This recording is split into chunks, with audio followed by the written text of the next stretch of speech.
Cinema ரகசியம் நேயர்களுக்கு வணக்கம். பாவ மன்னிப்பு படத்தில் இடம்பெற்ற சிலர் சிரிப்பார் சிலர் அழுவார் பாடல் உருவான பின்னணி மற்றும் கண்ணதாசன் தனது வாழ்க்கையின் மிகப்பெரிய இழப்பை எப்படி தனது வாழ்க்கையின் வரிகளால் வென்றார் என்பதை பற்றித்தான் மிக விரிவாக பார்க்க போகிறோம். வீடியோவை முழுமையாக பாருங்கள். கண்ணதாசன் மற்றும் MS விஸ்வநாதன் கூட்டணி என்பது இசையும் கவிதையும் இணைந்த ஒரு தெய்வீக சங்கமம். இருவரும் தொழில் ரீதியாக மட்டுமல்லாமல் தனிப்பட்ட முறையிலும் மிக நெருங்கிய நண்பர்கள். கண்ணதாசன் சினிமா தயாரிப்பில் இறங்கி தனது சொத்துக்களை இழந்து கடன் சுமையில் இருந்த காலகட்டம் அது. ஆனாலும் தனது கவிதை பணியில் அவர் எப்போதும் சோர்வடையவே இல்லை. இயக்குனர் பீம்சிங் இயக்கத்தில் சிவாஜி கணேசன் நடித்த படம் பாவ மன்னிப்பு.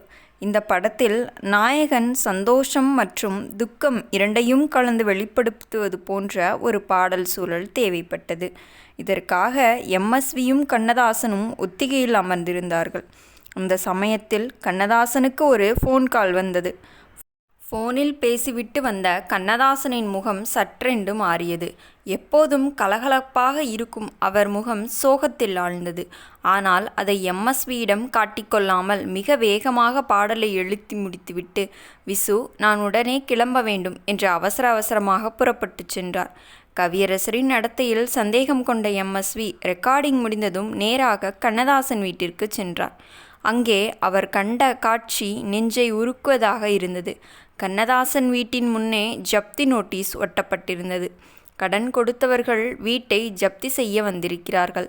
இதை பார்த்த MSV அதிர்ந்து போய், என்ன கவிஞரே, இவ்வளவு பெரிய விஷயம் நடந்திருக்கிறது, என்னிடம் ஒரு வார்த்தை சொல்லவில்லையே, நாங்கள் இல்லையா உங்களுக்கு உதவ என்று வருத்தப்பட்டார்.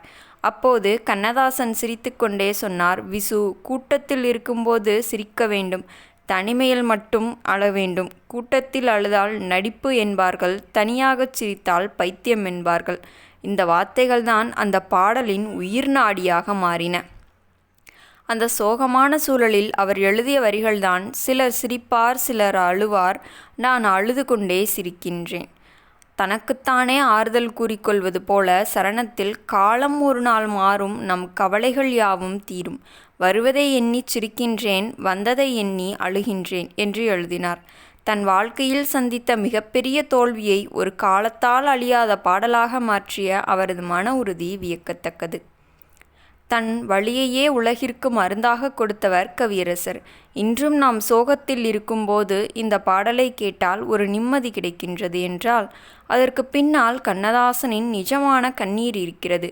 நேயர்களே, கண்ணதாசனின் இந்த தத்துவம் பற்றி நீங்கள் என்ன நினைக்கிறீர்கள் என்பதை மறக்காமல் கமெண்டில் கமெண்ட் செய்யுங்கள். இந்த வீடியோ உங்களுக்கு பிடித்திருந்தால் வீடியோவிற்கு ஒரு லைக் கொடுத்துவிட்டு நமது சினிமா ரகசியம் சேனலை சப்ஸ்கிரைப் செய்து கொள்ளுங்கள். மீண்டும் நாளை சந்திப்போம். நன்றி, வணக்கம் நேயர்களே.